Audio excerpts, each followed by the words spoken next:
好，大家好。今次咧拍呢條片咧，主要想講下咧，升5年班嘅小學生啦，可以喺呢個暑假咧準備下預習呢個小5嘅課程啦。因為嚟緊5年班係呈分試啦，咁係好緊要嘅一年啦。我諗大家都會比較緊張啲嘅。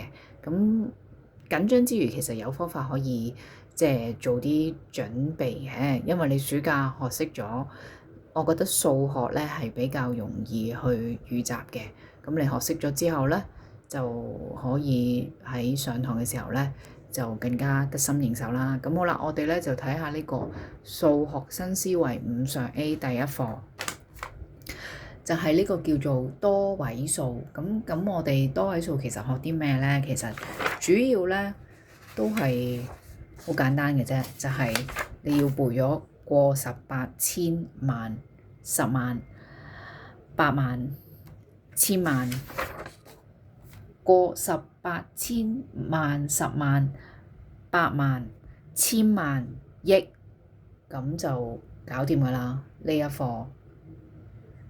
咁其實咁當然啦，你要記得呢一個位嘅時候咧，咁就要喺呢一個延伸出去要解決嘅所有問題啦。咁所以咧，我覺得咧喺小學生佢哋嘅角度嚟睇咧，就係佢每一次做呢啲題目咧，都必須要個技巧一，就係要寫咗識寫咗過18千萬10萬。過18千萬10萬8萬千萬億，一定佢要記咗呢一樣嘢先。咁佢仲要識寫出嚟喎。過18千萬10萬8萬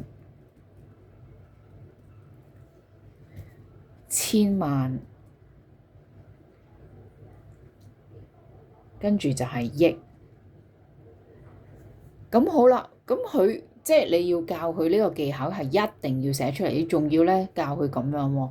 因為咧小朋友佢唔會咁點講啊，咁 detail 嘅。但係咧你逢係見到佢呢一類題目咧，你就唔該叫佢寫晒過18千萬10萬8萬千萬億。